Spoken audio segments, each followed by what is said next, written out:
Hi friends, இன்றைக்கி நம்ம பார்க்க போகிற ரெசிபி ஒரு ஸ்வீட் ரெசிபி தான். ரொம்பவே ஸ்வீட்டான அண்ட் அயன் ரிச்சான ஒரு ரெசிபி தான் இன்றைக்கி பார்க்க போகிறோம். பிரெட் புட்டிங் அண்ட் இது சாலட் கூட சொல்லிக்கலாம். ஸோ இன்ஸ்டண்ட்டாக ரெடி பண்ணக்கூடியது. இந்த ரெசிபியை ஃபுல்லாக ஸ்கிப் பண்ணாமல் பாருங்கள், அப்போ தான் உங்களுக்கு இதோட டீட்டெயில்ஸ் புரியும். ரொம்பவே சீக்கிரமாக செய்யக்கூடிய ஒரு ரெசிபி. ஸோ வீடியோ பார்க்குறதுக்கு முன்னாடி நம்ம சேனலை சப்ஸ்கிரைப் பண்ணிக்கோங்க, பக்கத்தில் இருக்கிற பெல் ஐக்கானை கிளிக் பண்ணிக்கோங்க. ஃபர்ஸ்ட் ஒரு 4 பிரெட் எடுத்திருக்கேன். இந்த 4 பிரெட்டில் ஓரத்தில் இருக்கிறது எல்லாத்தையுமே நான் கட் பண்ணி எடுக்க போகிறேன். இது நம்மளுக்கு வேஸ்ட் இல்லை. அந்த எக்ஸ்ட்ரா கட் பண்ணது இருக்கு இல்லையா, அதுவும் நம்மளோட இந்த ரெசிபிக்கு ஒரு இன்க்ரீடியண்ட் தான். ஸோ கட் பண்ண சைட்ஸ் எல்லாத்தையும் தனியாக அதையும் செப்பரேட்டாக எடுத்து வச்சுக்கோங்க. அண்ட் இப்போ கட் பண்ணி முடிச்சதுக்கப்புறம் இந்த பிரெட் ஸ்லைஸ் இருக்கு இல்லையா, இதை மிக்சியில் நல்லா பொடி பண்ணி எடுத்துக்க போகிறோம். ஸோ இதான் ஃபர்ஸ்ட் இன்க்ரீடியண்ட். ஸோ நமக்கு எத்தனை பிரெட்ஸ் வேணும் அப்படின்னு டிசைட் பண்ணுறீங்களோ அந்தளவுக்கு நீங்கள் எடுத்துக்கலாம். இப்போ நான் 4 ஸ்லைஸ் எடுத்திருக்கேன். இதை கிரைண்ட் பண்ணிவிட்டு பார்க்கலாம். ப்ரெட்டு பொடி பண்ணியாச்சு. ஸோ ரொம்ப நைஸாக கிரைண்ட் பண்ணிக்கோங்க. இந்த மாதிரி தான் இருக்கும். இதில் இப்போது வெது வெதுப்பான பால் எடுத்திருக்கேன் சின்ன கிளாஸில். ஸோ இந்த ப்ரெட்டுக்கு இந்த அளவு போதும். இப்போ இதை ஆட் பண்ணிக்கிறேன்.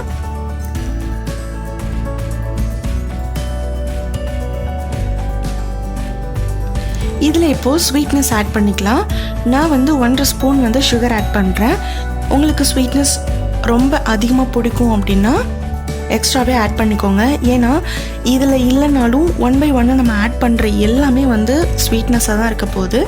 ஸோ அதனால நான் 1.5 ஸ்பூன் தான் இதில் ஆட் பண்ணுறேன்.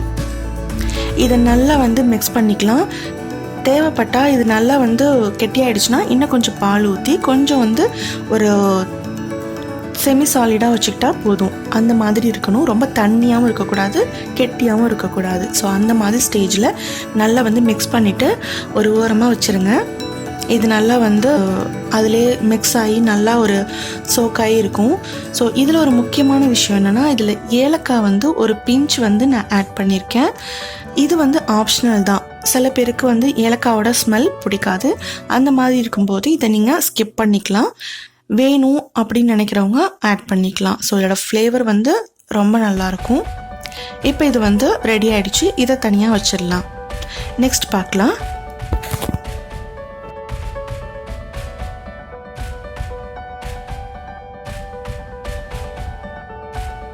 நெக்ஸ்ட் செரி. இந்த செரி பழம் கடையில் அவைலபிள் இருக்குது. இது ஆல்ரெடி நல்லா சோக் பண்ணி வச்சுருப்பாங்க. ரொம்ப ஸ்வீட்னஸாக இருக்கும்.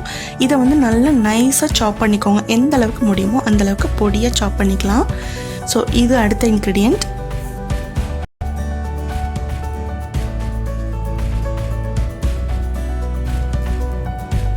நெக்ஸ்ட் நம்ம சைட்ஸ் எல்லாம் கட் பண்ணி வச்சுருந்தோம் இல்லையா, அந்த ப்ரெட்ஸை நம்ம க்யூபாக கட் பண்ணி எடுத்து வச்சுக்கலாம்.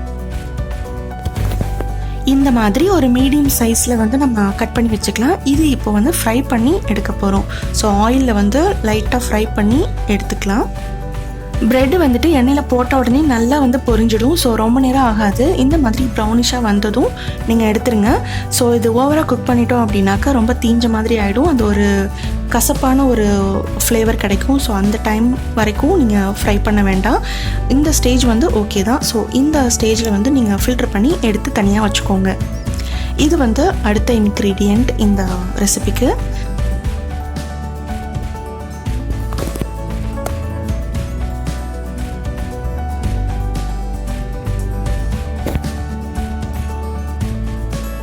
நெக்ஸ்ட் பாலாடை. நம்ம பால் கொதிக்க வைக்கும் போதே மேலே படிக்கிற அந்த ஆடையே போதும். ஸோ அதை அப்படியே எடுத்து அதில் ஒரு ஸ்பூன் சுகர் சேர்த்துட்டு இது ரெண்டுத்தையும் நல்லா கிரைண்ட் பண்ணிக்கோங்க. ஒரு க்ரீமியாக நம்மளுக்கு கிடைக்கும். ஸோ அந்த மாதிரி கிரைண்ட் பண்ணி எடுத்து வச்சுக்கோங்க. இந்த மாதிரி ரொம்ப க்ரீமியாக இல்லைனாலும் லைட்டாக க்ரீமியாக கிடைக்கும். ஸோ இது ஒரு 5 minutes நல்லா கிரைண்ட் பண்ணிங்கன்னா இந்த மாதிரி நம்மளுக்கு இருக்கும். ஒருவேளை உங்கள்கிட்ட எலக்ட்ரிக் பீட்டர் இருந்துச்சுன்னா அதில் நீங்கள் பீட் பண்ணிங்கன்னா நல்லா உங்களுக்கு க்ரீமியாக கிடைக்கும். ஸோ இந்த மாதிரி அரைச்சி எடுத்துக்கோங்க. இதில் எக்ஸ்ட்ரா நீங்கள் பால் கூட ஆட் பண்ணிக்கலாம். இதை ஒரு பவுலில் ட்ரான்ஸ்ஃபர் பண்ணிக்கிறேன். பிரெட் புட்டிங்க்கு தேவையான இன்க்ரீடியன்ட்ஸ் எல்லாமே இப்போ ஒன்று ஒன்றா பார்த்துடலாம். வாழைப்பழம் 1 எடுத்திருக்கேன். அதை நல்லா நைஸாக சாப் பண்ணி வச்சுருக்கேன். நெக்ஸ்ட் செர்ரி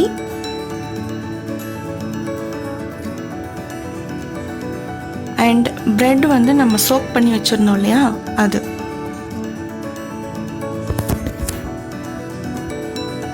நெக்ஸ்ட் வந்துட்டு பிரெட் ஃப்ரை பண்ணோம் இல்லையா, அது. அடுத்ததாக முந்திரி பருப்பு. இது வந்து ரொம்ப பொடியாகவும் இல்லாமல் ஓரளவுக்கு சாப் பண்ணி வச்சுக்கோங்க. அண்ட் இது வந்து க்ரீம் மில்க், பாலாட சக்கரை சேர்த்து அரைச்ச மில்க். இப்போது புட்டிங் வந்து ரெடி பண்ணலாம் வாங்க. இந்த புட்டிங் வந்து ஒரு ஷார்ட் கிளாஸில் தான் அரேஞ்ச் பண்ண போகிறேன். இது ரொம்ப பெருசும் இல்லை சின்னதும் இல்லை, ஒரு மீடியமான கிளாஸ் எடுத்திருக்கேன். இந்த கிளாஸில் இப்போ எப்படி அரேஞ்ச் பண்ணலாங்கிறத பார்க்கலாம். ஃபர்ஸ்ட் வந்து ஃப்ரை பண்ண பிரெட் வந்து நான் ஆட் பண்ணுறேன். நம்ம எடுத்து வச்சிருக்க இன்க்ரீடியன்ஸ் எல்லாமே வந்து இதில் 1 by 1 நம்ம அரேஞ்ச் பண்ண போகிறோம். இது எல்லாமே இந்த கிளாஸ்க்குள்ளவே வரணும். ஸோ அதுக்கேற்ற மாதிரி ஒன்றும் ஆட் பண்ணிக்கோங்க.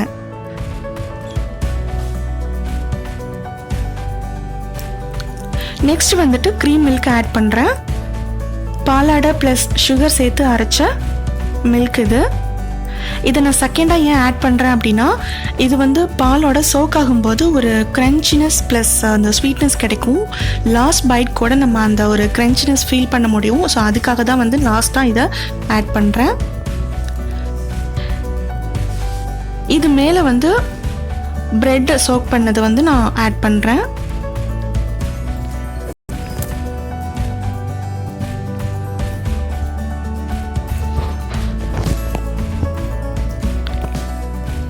நெக்ஸ்ட் பார்த்தீங்கன்னா கட் பண்ணி வச்சிருக்க செர்ரி வந்து ஆட் பண்ணுறேன். இது ஃபுல்லாகவே பார்த்தீங்கன்னா ரொம்ப அயன் ரிச் இருக்கிற ஒரு புட்டிங் இது. ஸோ குழந்தைங்க வந்து ரொம்ப விரும்பி சாப்பிடுவாங்க. இதில் வந்து ஒயிட் சுகர் வேணான்னு நினச்சிங்கன்னா நீங்கள் சர்க்கரை சேர்த்துக்கலாம்.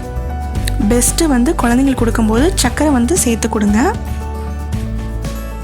பெரியவங்களும் தாராளமாக சர்க்கரை சேர்த்து கூட நீங்கள் அதை ரெடி பண்ணிக்கலாம். ஒயிட் சுகர் வந்து நீங்கள் ஆப்ஷனலாக கூட எடுத்துக்கோங்க. ஸோ செகண்டாக பார்த்தீங்கன்னா கட் பண்ணி வச்சுருக்க முந்திரி பருப்பு அதை வந்து லேயராக போட்டிருக்கேன் செர்ரிக்கு மேலே. அதுக்கு மேலே வந்து இன்னொரு லேயர் பிரெட்.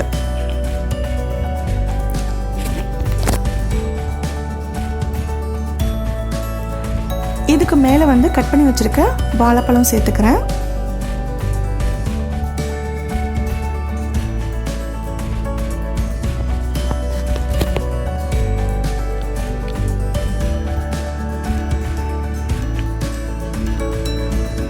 நெக்ஸ்ட் வந்து திரும்பவும் செர்ரி வச்சுக்கிறேன்.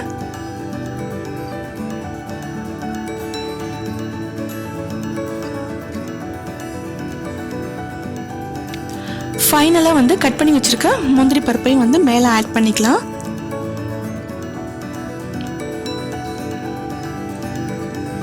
ஃபைனலாக புட்டிங் வந்து ரெடி ஆயிடுச்சு. இது ரொம்ப கூலாக சாப்பிட்ணும் அப்படின்னு நினச்சிங்கன்னா ஃப்ரிட்ஜில் வச்சு கூட நீங்கள் சாப்பிட்லாம்.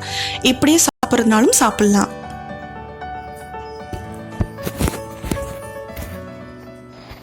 ரொம்பவே டெலிஷியஸான அண்ட் அயன் ரிச் இருக்கக்கூடிய ஒரு இன்ஸ்டன்டான புட்டிங் இது. இதை கூலிங்காகவும் சாப்பிட்லாம் அண்ட் நார்மலாகவும் சாப்பிட்லாம். எப்படி சாப்பிட்டாலும் இதோட ரிச்னஸ் அண்ட் ஃப்ளேவர் வந்து சூப்பராக இருக்கும். ஸோ இந்த ரெசிபியை கண்டிப்பாக வந்து ட்ரை பண்ணி பாருங்கள். எப்படி இருந்ததுங்கிறத கமெண்ட்டில் சொல்லுங்கள். இந்த வீடியோவை ஸ்கிப் பண்ணாமல் ஃபுல்லாக பார்த்துருக்கீங்க, ரொம்பவே தேங்க்யூ.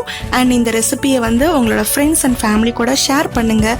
அண்ட் இந்த சேனலை சப்போர்ட் அண்ட் சப்ஸ்கிரைப் பண்ணிக்கோங்க. இதே மாதிரி டிஃப்ரெண்ட்டான ரெசிபீஸோட உங்களை இன்னொரு வீடியோவில் பார்க்குறேன். பாய்.